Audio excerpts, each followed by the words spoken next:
Hotstar Specials Goli Soda Rising now streaming on Disney Plus Hotstar. Palanimalai சித்தர்களால் 18 வகை மூலிகை மற்றும் கங்கை நீர் கொண்டு தயாரிக்கப்பட்டது கிரியா விபூதி சோப். இப்போ கவுன்சிலிங்க்கு போகணுன்றதுக்கு முன்னாடி ஒரு சின்ன போராட்டம் இருக்கும். போகணுமா, மூணாவது ஆள்கிட்ட போய் எல்லாத்தையும் சொல்லணுமா, நம்மளே திருத்திக்க முடியாதா, முயற்சியெல்லாம் பண்ணுவாங்க. அப்போ கவுன்சிலிங்க்கு வரோம் அப்படின்னும் போதே ஓரளவுக்கு இது நம்மால் முடியாதது அப்படின்ற ஒரு மனநிலையோடு தான் கிளம்புவாங்க. அவருக்கு எல்லாம் தெரியணும், கவுன்சிலருக்கு எல்லாம் தெரியணுன்றதுக்காக நான் முதல்ல ஒரு செடி ஒன்று நட்டேன் சார், இன்றைக்கி வர வளரல சார் அப்படின்னா அதுக்கு நாம் என்ன பண்ண போகிறோம்? நீங்கள் என்ன பண்ண போகிறீங்க? யார் தான் என்ன பண்ண முடியும்? தண்ணி ஊற்ற வேண்டியது உங்கள் கடமை சார். பிறரை குறை சொல்வதால் தான் சரியாகி விடலாம்ன்ற நினைப்போடு இருக்கிறவங்க கவுன்சிலிங்க்கு வரவே வேண்டியதில்லை. நான் அதான் நகைச்சுவையாக கேட்குறது உண்டு. உங்கள் 2 பேர் பிரச்சனைக்கு நான் தான் ஊறுகாயா? நீங்கள் அவர்கிட்ட சொல்ல வேண்டியது, அவர் உங்கள்கிட்ட சொல்ல வேண்டியது வீட்லேயே சொல்லிடலாம். இங்கே வந்து சொல்கிறதுல உங்கள் பிரச்சனை என்ன, அவங்கள பற்றி பேசுகிறதுனா ஒரு மணி நேரம் பேசுகிறேன். இது என்ன லாஜிக்? அப்போ கவுன்சிலிங்க்கு நம்ம வரல, ப்ளேமிங்க்கு வந்திருக்கோம்.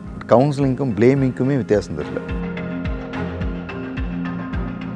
என்னை கூட்டு வந்து உட்கார வச்சு எனக்கு பே பண்ணி நான் சரி கேளு, அதுக்கு எதுக்கு நான் வரணும்? இப்போவே சொல்கிறேன், டைம் மிச்சம், போகலாம். நீங்கள் சரி சார் அப்படின்னு நீங்கள் சரி 100% கரெக்ட், முடிச்சிருவோம். இப்போ நீங்கள் ஒன்றா பேசுகிறது ஓகேவா, இல்லை தனித்தனியாக பேசுகிறீங்களா அப்படின்னா, இது எப்படி தனித்தனியாக பேசுறதுன்னு சொன்னால் பெரிய பிரச்சனை ஆயிருமோ என்னமோன்னு நினச்சி, இல்லை நாங்கள் எங்களுக்குள்ள ஒரு மறைவும் இல்லை, உங்களுக்குள்ள மறைவு இல்லைன்னா தான் பிரச்சனையே இருக்காது. இப்போ உங்களுக்கு ஒரு டேக்லைன் நான் கொடுக்கலான்னு நினைக்கிறேன். திறந்த புத்தகமாக வாங்க, தீர்வை கண்டுட்டு போங்க.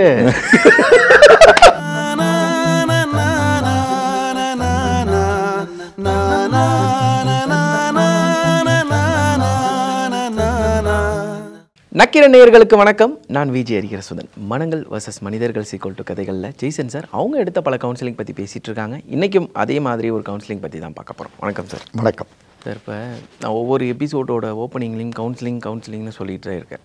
அது இயல்பு.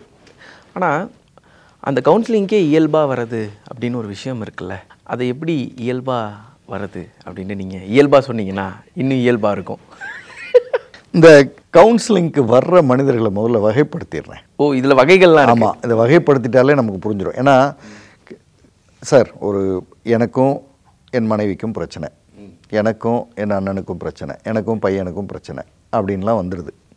இப்போ கவுன்சிலிங்க்கு போகணுன்றதுக்கு முன்னாடி ஒரு சின்ன போராட்டம் இருக்கும். போகணுமா, மூணாவது ஆள்கிட்ட போய் எல்லாத்தையும் சொல்லணுமா, நம்மளே திருத்திக்க முடியாதா, முயற்சியெல்லாம் பண்ணுவாங்க. முடியல. அப்போ கவுன்சிலிங்க்கு வரோம் அப்படின்னும் போதே ஓரளவுக்கு இது நம்மால் முடியாதது அப்படின்ற ஒரு மனநிலையோடு தான் கிளம்புவாங்க. ஆனால் மனிதனுக்கு மனிதன் ஒரு ஈகோ இருக்கும். இங்கே வந்து உட்கார்ந்ததுக்கு பிற்பாடு ஆச்சரியத்துலேயும் ஆச்சரியமாக இருக்கும். முதல் வகை மனிதர்கள் கவுன்சிலிங்க்கு வரேன்னு சொல்லி வந்து கவுன்சிலருக்கு எதிரில் உட்காந்து தான் செய்தது சரி அப்படின்னு பேசிட்டு எந்திரிச்சு போவாங்க. இனி உங்கள்கிட்ட எதுவுமே கேட்கறது இல்லை.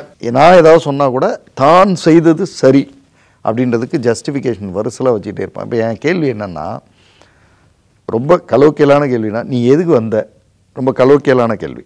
ஆனால் ரொம்ப டெக்னிக்கல் சைடு பேசுனீங்கன்னா, நான் மாறணும்னு தான் வந்தேன், ஆனால் நான் மாறுறேன்னு உனக்கு தெரிஞ்சிடவே கூடாது. உங்கள்கிட்ட நான் எல்லாத்தையுமே சரின்ற மாதிரி சொல்லிடணும். நீ சொல்கிறதுல ஏதாவது இருந்ததுன்னா நான் மாற்றிக்குவேன், ஆனால் உனக்கு எதுவும் தெரிஞ்சிடக்கூடாது, திரும்ப தெரிஞ்சிடக்கூடாது. ஒன்னால தான் நான் மாறினேன்னு டாக்டர்கிட்ட பேசி மாத்திரையை வாங்கி நான் போகிற வழியில் மெடிக்கலில் வாங்கி சாப்பிட்டு போயிடுவேன், ஆனால் எனக்கு ஒன்றும் இல்லைன்னு டாக்டர்கிட்ட சொல்லிட்டு போயிடுவேன். இது மாதிரியான ஒரு மனிதர்கள். இரண்டாம் வகை மனிதர்கள் வந்து தன்னிடம் இருக்கிற தவறை சொல்லுவாங்க, ஒத்துக்குவாங்க.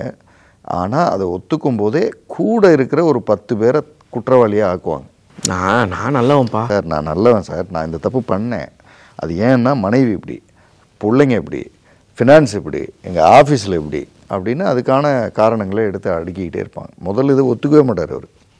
இவங்க ஒத்துக்குவாங்க, ஆனால் இந்த விஷயங்கள்லாம் பேசுவாங்க.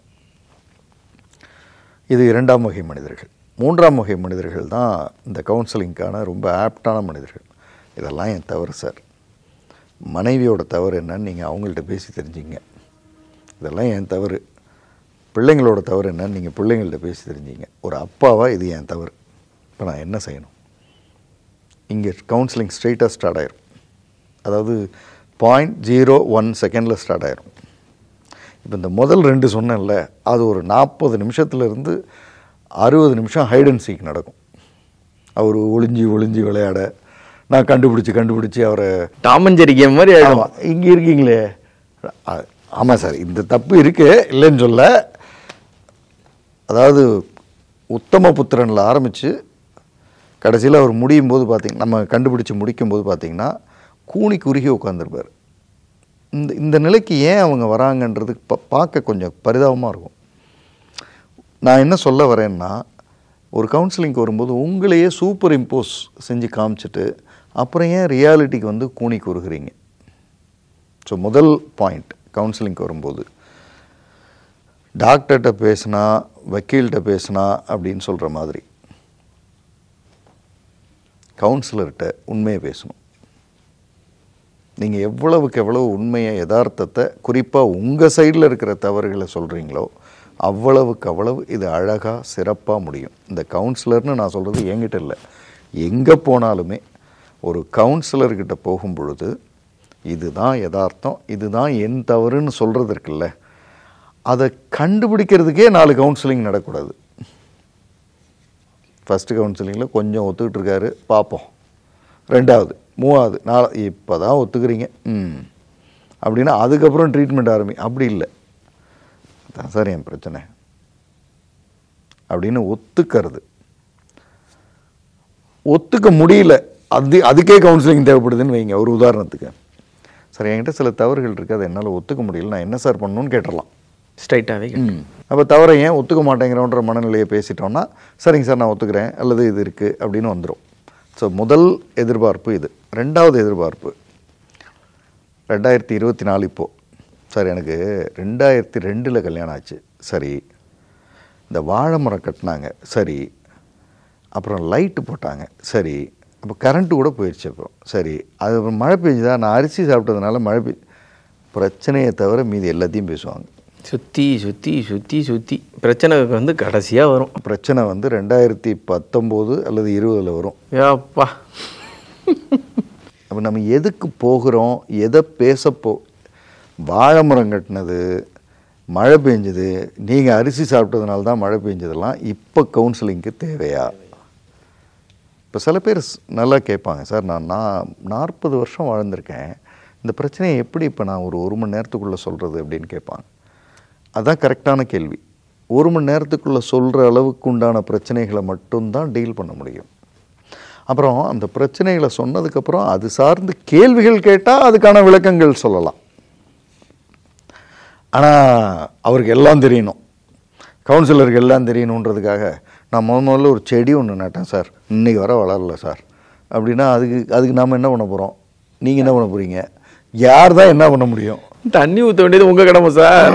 அது சொல்லணும்னு அவசியமே இல்லை. அவசியமற்ற நிறைய தகவல்களை பகிர்றத நிறுத்தினா கவுன்சிலர் அந்த உறவு அழகாகும், இன்னும் நல்லா இருக்கும். இது 2வது. 3வது, ஒரு கவுன்சிலிங்க்கு வரோன்னு தெரியும் பொழுது என்னுடைய பார்வை, இப்போ நான் கார்ப்பரேட் ட்ரைனிங்லாம் போகும்போது முதல்ல அந்த ஸ்மார்ட் ஃபோன் ஃபுல்லாக வாங்கிடுவேன். கவுன்சிலிங்க்கு வர்றவங்கள்ட்ட அப்படி வாங்க முடியாது என்னால். வாங்குறதுனா வாங்கலாம், பட் ஆல்ரெடி ஒரு இதில் இருக்காங்க, அவங்கள்ட்ட போய் அதை கொடு இதை கொடுன்னா ஒரு மாதிரி இருக்கும், நல்லா இருக்காதுன்ட்டு அமைதியாக இருப்பேன். ஸோ 3வது பாயிண்ட்டாக நான் சொல்கிறது, ஸ்மார்ட் ஃபோனில் யாருக்காவது ஏதாவது பேசணுன்னா பேசி அடுத்த 1.5 மணி நேரத்திற்கு என்னை வந்து எதிர்பார்க்காதீங்க, அல்லது சுவிட்ச் ஆஃப் பண்ணுறது பெஸ்ட்டு.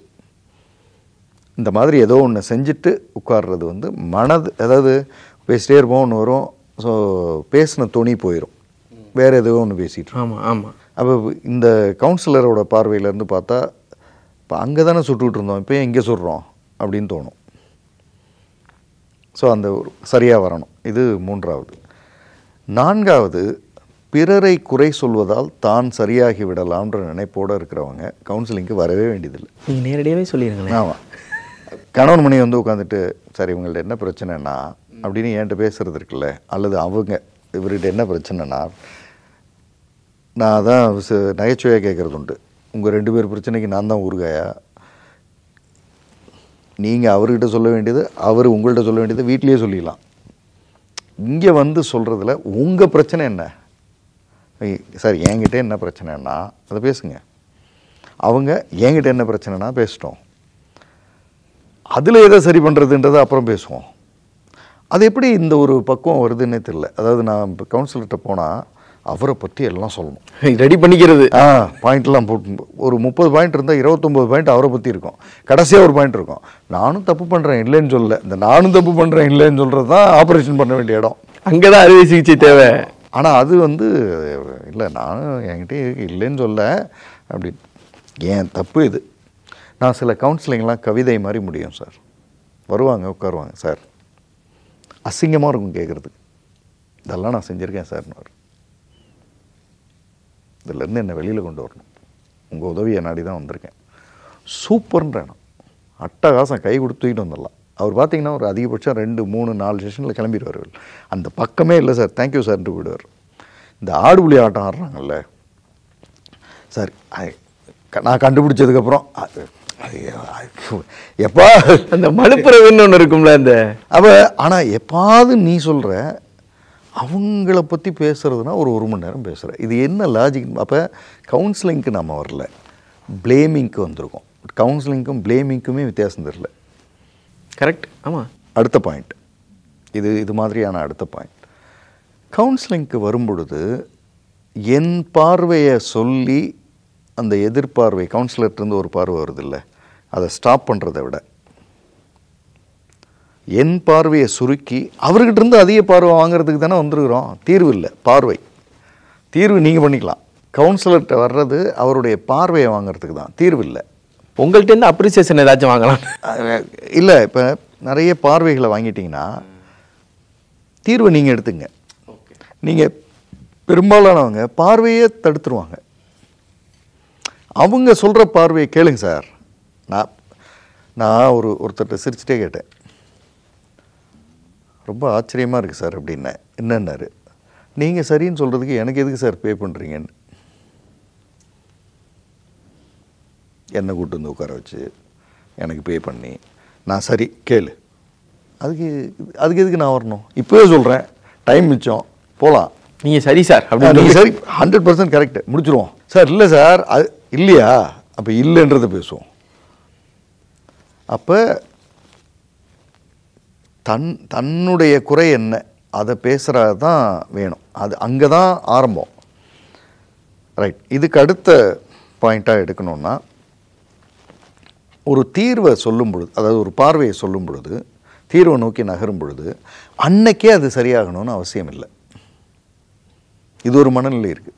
போய் பேசுனா நைட்டாக சரியாக மறுநாள் காலையில் சிரிச்சிட்டு பேசணும் எல்லாரும் அப்படின்னா அது எப்படி முடியும்? அப்படி இல்லை. ஒரு தீர்வு வந்திருக்கு, அதாவது ஒரு பார்வை வந்திருக்கு, அதை நான் தீர்வாக மாற்றிக்கிறேன். ஒரு 4 மாதம் வாழ்ந்து பார்க்குறேன், ஒரு 2 மாதம் வாழ்ந்து பார்க்குறேன், சரியாக வருதா பார்ப்போம். சரியாக வருதா, சூப்பர், கோ. சரியாக வரலையா, திரும்ப வருவோம், தெரிஞ்சுக்குவோம், சரி பண்ணுவோம். அப்படித்தான் அது நடக்குமே தவிர, அப்படின்னா மாறுறதா இருந்தால் தான் வீட்லேயே மாறி இருப்பீங்களே, அதுக்கு எதுக்கு கவுன்சிலிங் வரணும்? கரெக்ட். அண்ட் தென் இதை ஒட்டி இன்னொரு கடைசியான பாயிண்ட், கவுன்சிலிங்க்கு வரும்போது தான் ஆச்சரியமாக குழந்தைங்களை கூப்பிட்டு வந்து பக்கத்தில் உட்கார வைப்பாங்க.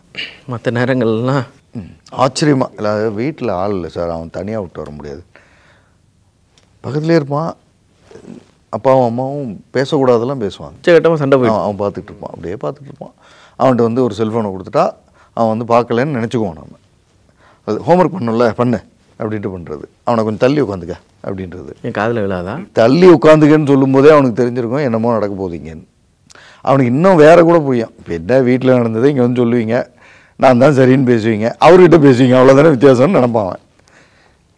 அப்போ குழந்தைங்களை கூட்டிகிட்டு வர்றது எந்த லாஜிக்னே எனக்கு புரியல. வெளியே கூட உட்கார வைக்கலாம், எனக்கு அது தெரியல. எனக்கு கவுன்சிலிங்னு வரும்போதாவது ஓரளவுக்கு அந்த குழந்தைகளை வந்து நம்ம நட்போட்டாரத்துலேயோ எங்கேயோ சொல்லி கொடுத்துட்டு வந்து உட்காந்து ஃப்ரீயாக பேசிட்டு போகிறது. அப்புறம் அடுத்த பாயிண்ட்டாக நான் சொல்கிறது, கணவன் மனைவி இல்லாமல் பேசணும்னு நினைத்தாலோ, மனைவி கணவன் இல்லாமல் பேசணும்னு நினச்சாலோ அதை வெளிப்படையாக பேசிட்டு பேசுகிறது பெட்டர். சில பேர் கவுன்சிலிங்லாம் முடிச்சுட்டு போனதுக்கப்புறம் அது மனைவி இருந்தாங்கன்னு சொல்லலை அப்படின்னு அடுத்து ஆரம்பிப்பாங்க. அது ஒரு ரவுண்டு போகும். மனைவி நீ இரு, நான் பேசுகிறேன், அப்புறம் நீ வந்து பேசு, அதுக்கப்புறம் எங்கள் 2 பேரையும் கூப்பிட்டு பேசு. நானே சொல்கிறேன், இப்போ நீங்கள் ஒன்றா பேசுகிறது ஓகேவா இல்லை தனித்தனியாக பேசுகிறீங்களா அப்படின்னா இது எப்படி தனித்தனியாக பேசுறதுன்னு சொன்னால் பெரிய பிரச்சனை ஆயிருமோ என்னமோன்னு நினச்சி இல்லை நாங்கள் எங்களுக்குள்ளே ஒரு மறைவு இல்லை, உங்களுக்குள்ளே மறைவு இல்லைன்னா தான் பிரச்சனையே இருக்காது. உங்களுக்குள்ளே என்னமோ மறைவு இருக்குன்றதுனால தானே பிரச்சனை இப்போது. கண்டிப்பாக. அப்போ தனியாக பேசுகிறவங்க முழுக்க சொல்லி முழுக்க சொல்லி திரும்ப வந்து கை கொடுத்துட்டு கரெக்டாக போயிடுறாங்க. கண்டிப்பாக. ஓகே. இந்த பக்கத்தில் உட்காந்து அவர் வேறு இருக்கார் எப்படி சொல்கிறதுன்னு தெரில அப்படின்றதுக்கு அது தெரில, அது கவுன்சிலிங்கிற அந்த இடத்துக்கு வரமாட்டேங்குது. இப்போ உங்களுக்கு ஒரு டேக்லைன் நான் கொடுக்கலான்னு நினைக்கிறேன். ஐ மீன் இந்த ஒரு கம்பெனிக்கெல்லாம் ஒரு விஷயம் இருக்கும்ல, கீழே போடுவாங்க வெற்றியின் ரகசியம் உண்மை உழைப்பு அப்படிங்கிற மாதிரி நான் உங்களுக்கு ஒன்று கொடுக்கலான்னு நினைக்கிறேன். திறந்த புத்தகமாக வாங்க, தீர்வை கண்டுட்டு போங்க. இன்னொரு வாட்டி மென்ஷன் பண்ணுறேன், திறந்த புத்தகமாக வாங்க, தீர்வை கண்டுட்டு போங்க. பை NLP ஜெய்சன் அவர்கள். நன்றி. நன்றி. 6 முதலமைச்சர்களுடனான அனுபவம் பகிர்கிறார் டைரக்டர் ரைட்டர் VC குகநாதன். உங்கள் நக்கீரன் இதழில் சினிமா கொட்டகை புதிய தொடர் வாங்கி படியுங்கள். நக்கீரன் டிவிக்கு சப்ஸ்கிரைப் செய்யுங்கள். உங்கள் ஆதரவே எங்கள் பலம். ஆசிரியர்களுக்கு நண்பனாகவும் மாணவர்களுக்கு ஆசானாகவும் திகழும் தேர்வு வழிகாட்டி. ஒவ்வொரு பாடத்திற்கும் அனுபவமிக்க ஆசிரியர்களின் துல்லியமான தெளிவான விடைகள். CNC இருக்கு, தேர்வு பயம் எதற்கு? இது தீரன் பப்ளிஷிங் ஹவுஸ் விற்பனை வெளியீடு.